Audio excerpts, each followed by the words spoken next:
This is Ready, Set, Reiki, a podcast about Reiki and all energy work, from the curious beginner to the seasoned master teacher, welcoming all systems, all lineages, all levels. Reiki is a journey and not a destination. And on this Ready, Set, Reiki journey, I refer to myself as a guide rather than host, as I too am traveling, learning, and supporting others on this Reiki journey as well. And with that said, I am your guide, Tracy Seawright, and this is Ready, Set, Reiki. Hello, Reiki family, Reiki blessings to you, one and all. Another adventure, another journey ahead. But before we begin, I'd like to tell you about a very special place on Facebook, and that is the Reiki Business Collective. This is where you can share, support, and serve. Christian Stone offers a fantastic place right on Facebook, so it is free. Come on, be a part of the community no matter where you are. And don't let that business word fool you. Anywhere you are on your journey, whether you are a beginner, you're in the middle of a business, whether you're just starting it, it is a great place to start, a great place to be in community. And I want you to know that on this journey in energy work, that you are never alone. So you're not on an island. There is a great place here to get support, meet people, network, fabulous place. Now, coming up, Reiki Business Summit, April 18th to 19th. And there's someone on there that looks pretty familiar. That's me. And two of my teachers will be speaking as well. So check that out if you're interested in diving a little bit deeper. Lots of wisdom here right on this page here, and it's going to be spoken, and lots of information that'll be helpful on your journey. Well, back to our journey. So my guest today, JennT Peterson. Now, she is a self-trusted igniter who works with women when internal noise disrupts their clarity, decision-making, and momentum. Now, she's brought in when strategy isn't the issue, but something beneath is interfering with visibility, boundaries, or leadership. She defines visibility as being seen and leadership as staying true to who you are.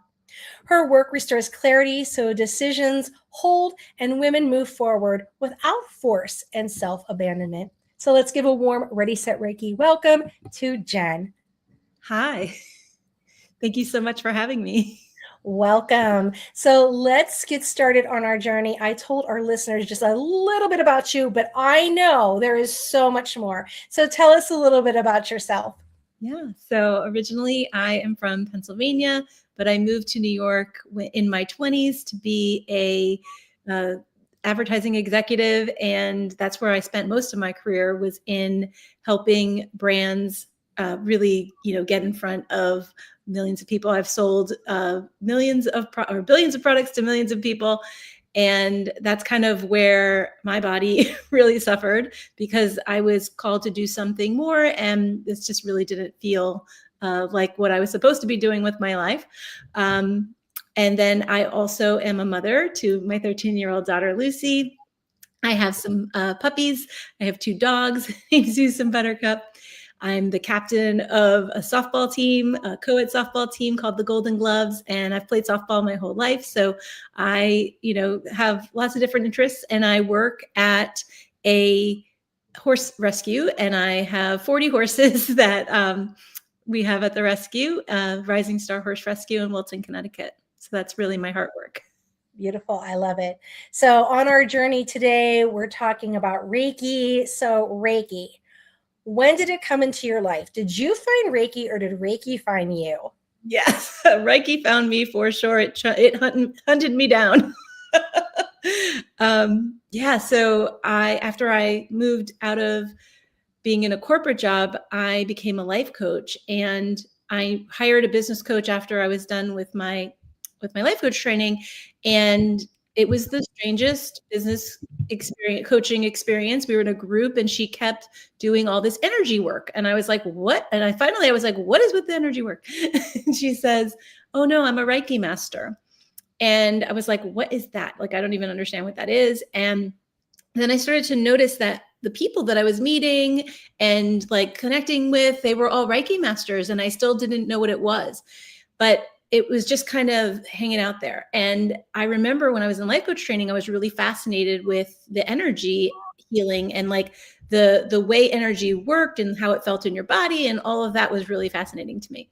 So when I was, my daughter was about 3 or 4 years old, I was like pushing her in the stroller, and I would always pass by this shop called Crystal Essence. It was in Massachusetts, and my body would just like zing every time. And I thought it was like those places that sell crystal glasses and dishes and things like that. And I thought, for sure, I'm not going in there with my little girl because she'll break everything.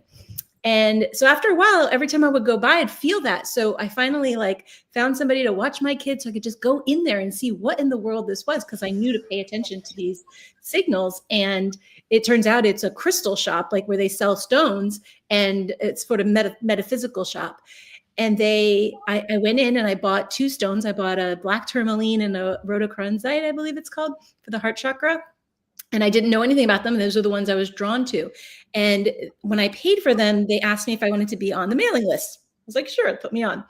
And I get home, and the first email I get from them is a Reiki training for level 1. And I just got the same zings. And it happened to be, it was hosted at that place.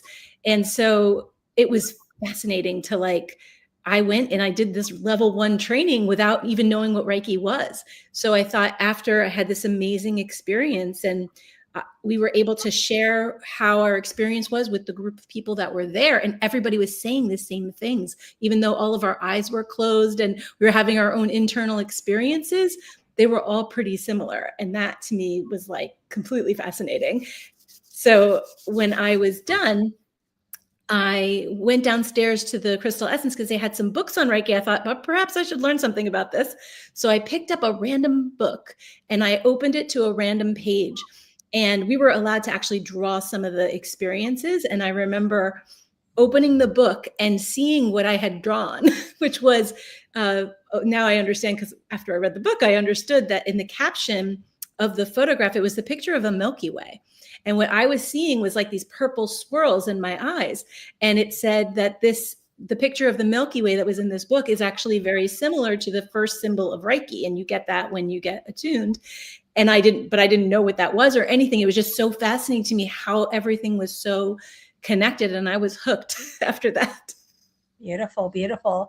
So now that the energy has shown you what Reiki is, as you've been out, as you've been navigating through this wonderful stress reducing modality, what are some of the misconceptions you hear about Reiki?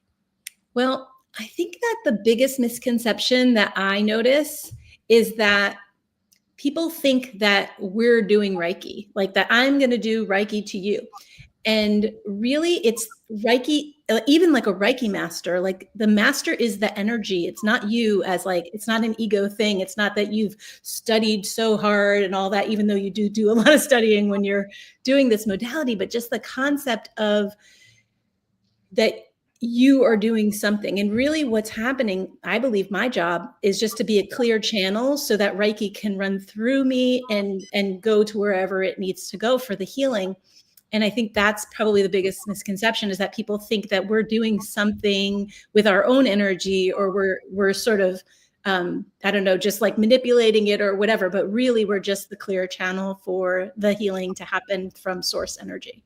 Beautiful, beautiful. So as you learn Reiki, as you're learning and growing, a life coach, helping others through their healing, leadership, staying true to oneself, restoring clarity, decision-making, moving forward without force and self-abandonment. When you stand back and look at your own life, what are some of the biggest challenges or struggles you have faced in your own healing journey? Oh my, all of those things you just said. I think that the biggest challenge that I had was being visible, and like really being able to explain to people what was going on, how they could do this work, and what kind of benefits that they would get, because I kept feeling like it was the modality. I need to tell them like what I'm doing. As you know, I work with horses. So being able to do this, any kind of work, whether it's coaching or healing in the presence of horses, and bring that experience to life in marketing. Woo. And I'm literally an award-winning marketer. Like that's part of my story. And it was really a big challenge. And I know that it's there because I have this is the gift that I have to give to people, is to help them with their own visibility and their own leadership and things like that. And so I think the biggest challenge for me is being able to get out there, not care what other people think, like not worry about the judgment that people are having. And, my biggest gift to other people is helping them release fear, because I've had to release my own fear myself. And now that I understand how to do that, I help people with just 4 little simple steps, and they can release the fear, instead of that concept of you have to feel the fear and do it anyway. Like, I don't believe in any of that. I think that if we do that, it actually backfires. Like, if we're afraid to be visible and then we try to push through it, we either get too exhausted, burned out. We're like, I got to lay down for 3 days so that I can recover from my vulnerability hangover, all of that. I think that's definitely been a challenge for myself and part of my own healing journey. And now, I go live on Facebook once a week. Like, I can do all kinds of things now and have to worry about what anybody else thinks. Well, bravo for you for taking really, those kind of obstacles that you've had in your life, getting through them, and then turning around and helping others. I mean, what a beautiful gift to give also to yourself as you're giving to others as well. Yeah. And the fear of being seen, it is a big one, especially for people that are drawn to the healing arts. Mm-hmm. Usually it's because we're afraid of it, because maybe in a past life we've had an experience where, maybe we were silenced or maybe even killed for speaking the truth, for doing the healing arts, for any of these kinds of things. It's a big one. And a lot of times it's like the fear of the fear, like we don't even want to look at it. And so, we won't share our gifts, and that's actually not the reason your soul is here. Sure. It's a lot of those wounded healers, right? For sure.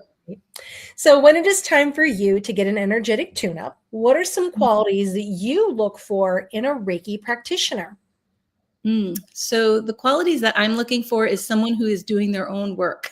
If they are not getting their own work done, and I actually believe that, yes, we can do it on ourselves, but I do think that it's better when we do healing work with someone else, because they can see your blind spots, you cannot. And so I totally believe in that. So I want to make sure that they are doing their own healing, because I don't want to be in there, having them work on me if they haven't worked on themselves. That's definitely an important piece of it. And I also love to experiment with different modalities. Like, I'm fascinated with energy. So I'm always looking for what is the different way of a different angle, or, am I do I feel like a connection to this person? Like, what that feels like. You feel like you've just known each other your whole lives, kind of a thing. Like, I love that kind of a connection. Right. When you connect with someone and they're like, how long have you known each other? Since Atlantis. Exactly. Times, right? I do love that. And I also love when the universe shows me who the person is. I'll if you will indulge me, I'll tell you how I met my second Reiki master. So my first Reiki master, I thought I'd be with her at least until, level 2. And I knew I couldn't work with her for level 1, because she would only train people that were local to her, and I didn't live in Massachusetts. But I wanted to at least do level 2, and every time she would put a level 2, it wouldn't work. And I thought, oh, that's interesting. And I didn't remember, I don't even know what Reiki was at that point. So I couldn't find Reiki masters in my area. Yeah. And I was doing a meditation, and Reiki master came to me those words in my meditation. And I thought, you know what, I'm going to give it one more try. I'm going to go onto Google and see if I can find somebody that can teach me at least to level 2. And I go and do a search, and I find this woman. Her name is Gail Christie, and she is a Holy Fire Reiki master. I didn't know what any of that was, but she happened to have a Reiki training level 2, and it said you didn't have to be level 1 with her. You could just do it if you were already level 1. And I booked it. I paid for it. I was all excited about it, and it was the only weekend that I could do it. It was all the stars were aligned. And I get a phone call from Gail. And she says, Jen, I'm so excited that you want to join to do Reiki with me, except how did you find that link? I canceled that. It's not even available. Oh, She's no. close the link down. How did you do that? She was so fascinated. I was like, the universe, like, I love the internet because there's so much stuff we don't know. And it like allows the universe to just give us little gifts like this. And so she's like, listen, there was one other person who wanted to do it. So if she says yes, I'll do it for you. And I was like, of course you're going to do it for me, because otherwise, why would that have even happened? Right, right. Yeah. And it was such a powerful experience. So I definitely, I let myself be guided by the universe on those types of things as well. Beautiful. And it was interesting because I saw somebody post today. They're like, do I have to stay with the same Reiki master through different levels? And that was a great example right there of who you feel called to and how the synchronicities happen in a way, and how beautiful that you had that opportunity, right? I always say that I collect Reiki masters now. There you go. Very good. Very good. I love it. I love it. Reiki masters, because I think that every time you get an attunement, you're shedding a layer of an identity, and it really helps you, your soul's light shine through the more you get attuned. I love it. I love it. So, being a life and business coach, as you stand here looking back at everything you've gone through, what advice would you give to someone who wants to leave the corporate world or their current job to enter this spirituality work? I think my biggest advice would be for them to follow their intuition, follow their heart, because a lot of times when we're in these corporate jobs, we're so steeped in sort of the 3D world that everything is logic, everything is, it's got to be linear this way. One of the things, I'm a shamanic Reiki master teacher, and what I learned in that modality is that everything isn't aligned in a linear way. Like, time is just something that we constructed. And I remember when I got my level, I became a shamanic Reiki evolving master teacher. I started with shamanic Reiki master practitioner. Then I took level 1. Then I took level 2. Then I took level 3. Then evolving master. Like, I did it all over the place.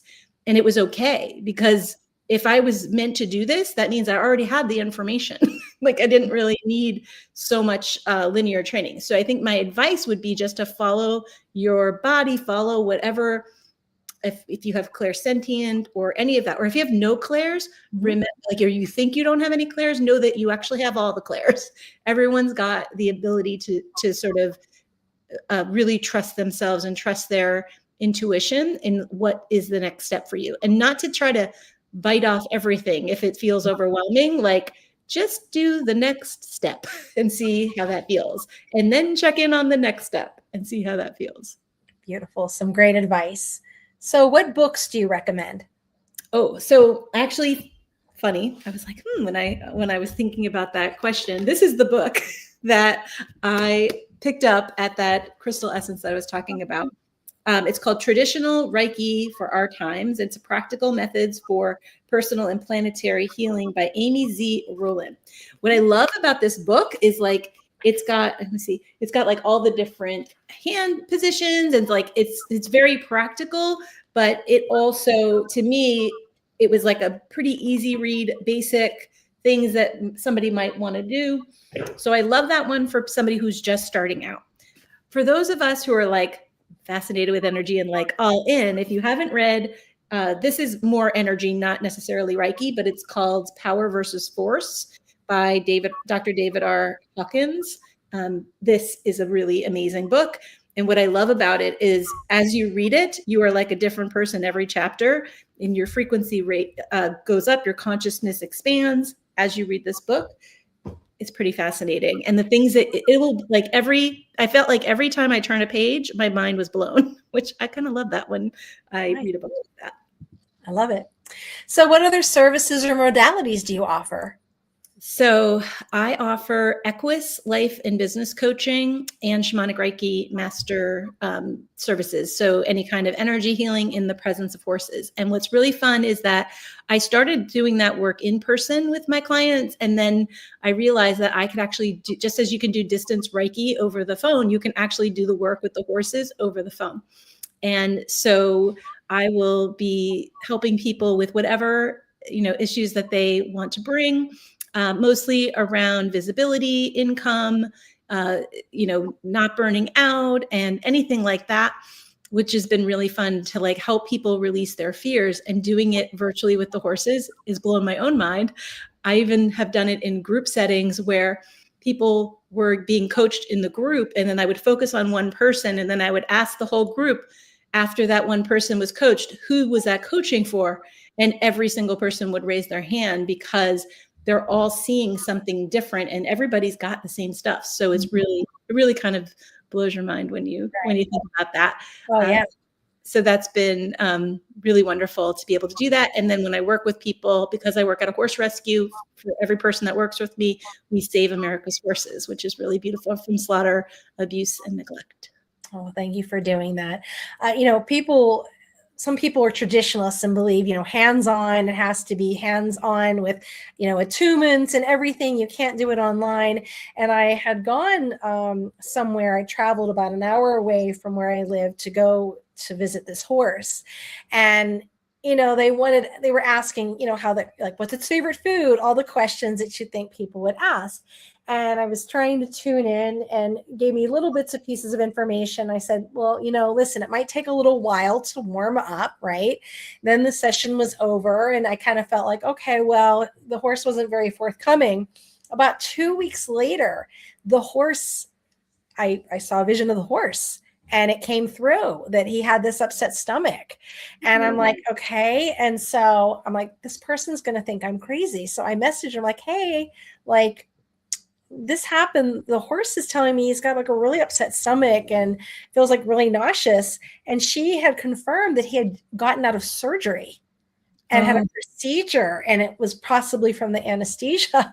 But it's like, look at that connection just from that and that validation. But so that's what I mean. It probably surprises you when these things happen. It's like, wow. And I wasn't even where I was there with hands-on, and he was just like, no, I'm not having it today. I don't want to do this.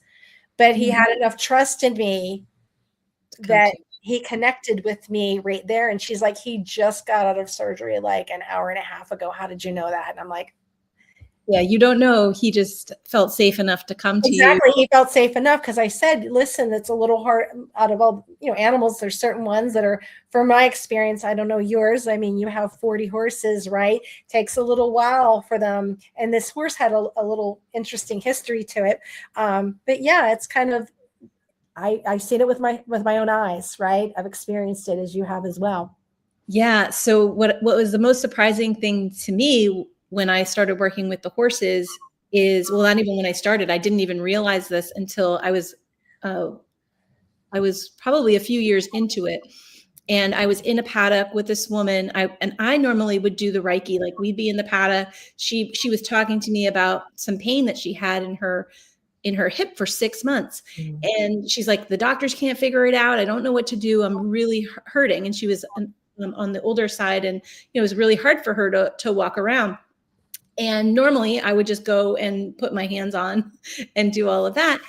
And I started to walk over to her to take care of it. And I heard the horse say, no, I got this. And I was like, what? Like that was like surprising to me. And he came over, and his name was Clancy.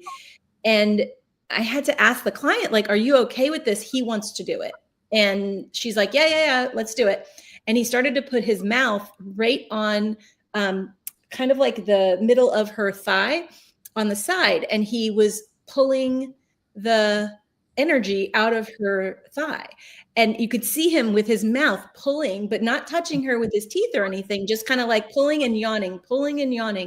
It was crazy. And she's like, okay. And we just let it happen. I kept checking in with her, making sure she felt comfortable with this. And she's like, yes. And when it was finished, she didn't have any more pain. And she said what was most shocking was that the doctor, and she didn't tell me this until after, the doctor told her that where his mouth was where the source of the pain was coming from, and that it was just shooting up into her hip. It wasn't actually the hip problem. It was like whatever was going on in her thigh. And the horse just knew where the energy block was. And then she was totally fine after that. She had no more pain, which was so fascinating. And I realized in that moment, I'm like, oh, the horses are the best Reiki masters, because they're just helping us with energy constantly. They're just always like pulling it out. When they see it's blocked, they pull it out. Like I've laid people on tables in front of horses before, and like they point to where, like I had them point, like tell me where the block is instead of me. I could do it myself, but at the time in my journey, I was feeling a lot of the person's pain in my body. So I was like, maybe I can do this a different way. Maybe the horse can just tell me what to do so I don't have to feel the pain. Yeah. And then I would do the Reiki, on the places. And it was like always so relevant to the person of where I was going. And so then having this experience, it was even better because I started to ask for the information differently. I was like, I would like it in words instead of in my body. Like I really was learning through my own journey. Beautiful. I love that. Do you offer any classes, events, trainings? Yeah, so I am a shamanic Reiki master teacher, but I actually have not been doing the trainings. I like to teach through when I'm working with people, I'll teach them, but I don't like do these like big group trainings like other people do. I do have a training coming up on March the 20th, just on releasing fear, the 4 vital steps to release fear. So that will be coming up, and that's probably the highest service that I can do, because there's lots of other people that love to do the teaching and love to do it in group settings. I like to do it one-on-one. And attune That's that way. all good. All good. Everyone has their own purpose. Beautiful. Yep. So where can we find you if we want to get in touch with you in person or online? So I'm at Rising Star Horse Rescue is where I would do the work in person. But you can definitely reach out to me on my website at jenntpeterson.com. It's JennTpeterson.com. And you can book a call with me there, and we can chat about how we can work together. And you can also follow me on social media. I'm on Instagram at JennT Peterson, and also on Facebook. Beautiful. All right. Well, that ends the first part of our journey. I'm going to guide you to the second part, which are questions from social media and from Reiki students. So here we go. Number 1, in your experience working with women, why are boundaries important? Oh my goodness. Well, definitely boundaries are important, because I don't think that boundaries are necessarily about like pushing people away. I think it's about keeping your energy intact, and so that you can actually stay present and be generous with people without actually depleting yourself. Because many women are naturally intuitive and empathetic, and they can feel other people's emotions, other people's stresses and their needs. But without boundaries, there's like unconsciously, they start carrying other people's energy that's not theirs. And that can be just people you've bumped into at the grocery store, or it could be your family members, or it could be from past generations. We hold our family lineage, like I think it's like 7 generations are still stored in our DNA. So there's a lot that we can be exposed to. And that can really lead to feeling exhausted and being anxious and sometimes resentful. And oftentimes it's very confusing, because you're like, this doesn't feel good and I don't know where it came from. Right. And what I find is that the people that I'm working with, I usually work with the healers and I work with the coaches, because they're carrying a lot of what other people that they're working with. And if they are coaches and they don't understand energy, they're not protecting themselves well, there can be a lot of that going on. And also there's a lot of overgiving that happens in our industry, where people they think it's not enough. And so they want to give. And that actually knocks the energy out of balance. Right. So the people that are doing this, that are like doing the heart work, the healing work, are actually the ones that need the boundaries the most. And they're the ones that usually don't put up the boundaries. They want to give. Mm-hmm. So that really overwhelms your energy field.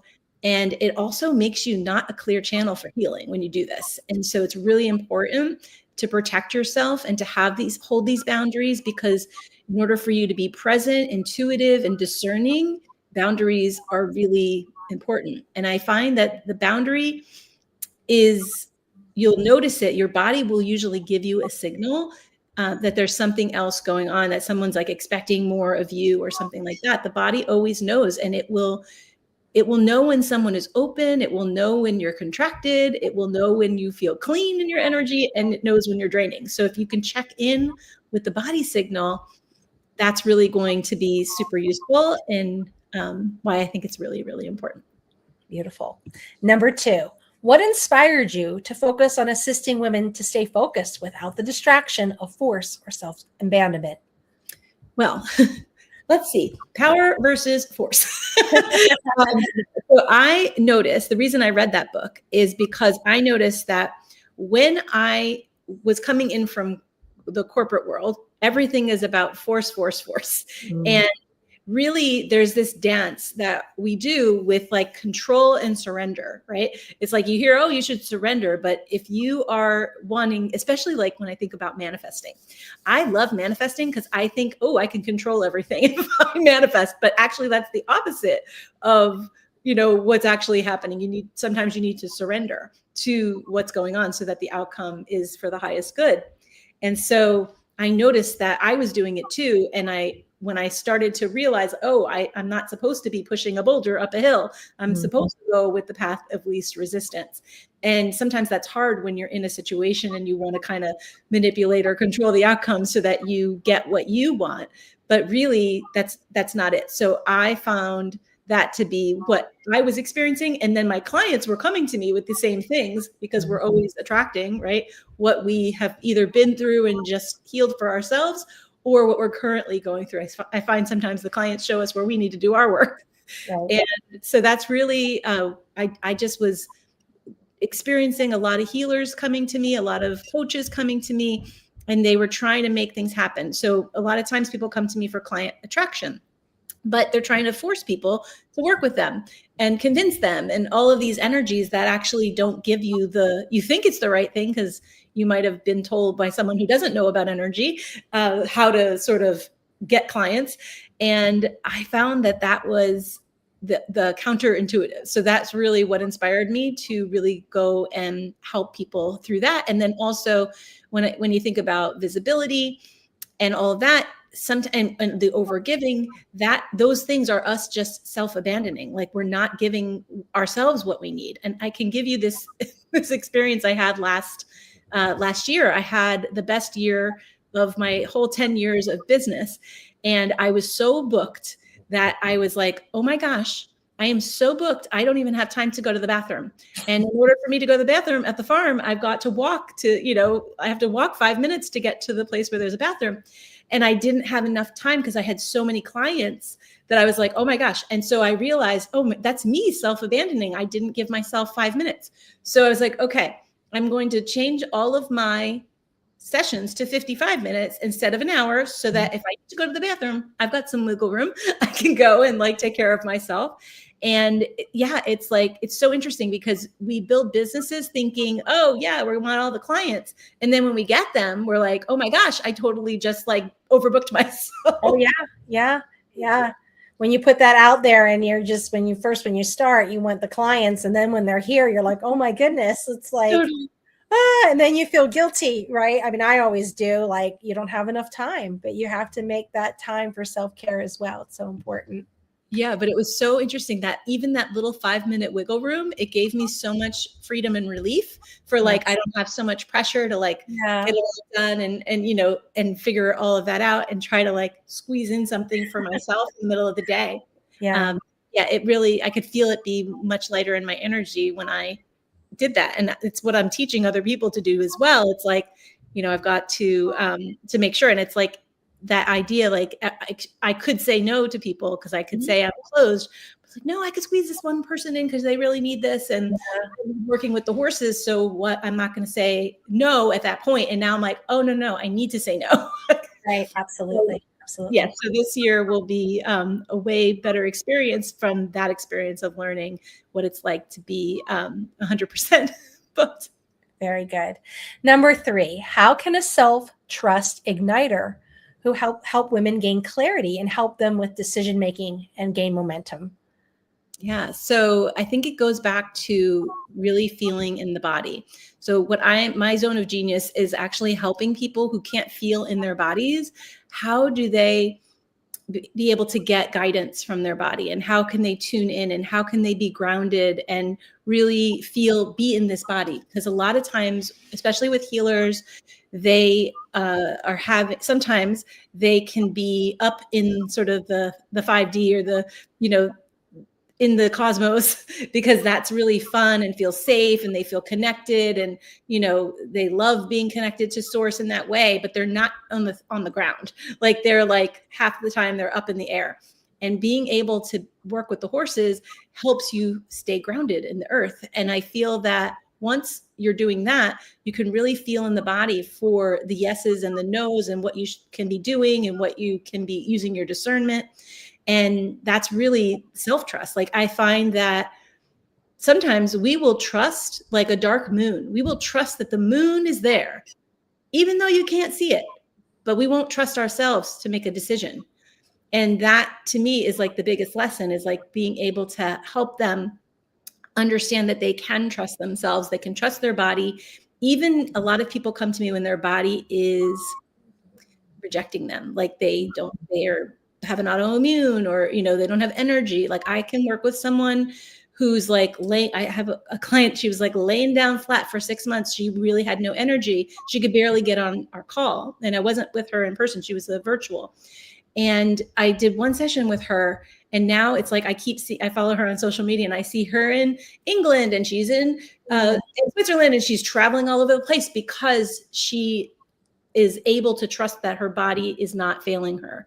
I think that that's a really important thing to say, is that, when we can trust that our body will be okay for us, then we can give to other people. It's like, we've got to be okay here first. Mm-hmm. So I think that's part of when I say I'm a self-trust igniter, it's like, that's what I'm doing. I'm like making you on fire for trusting yourself.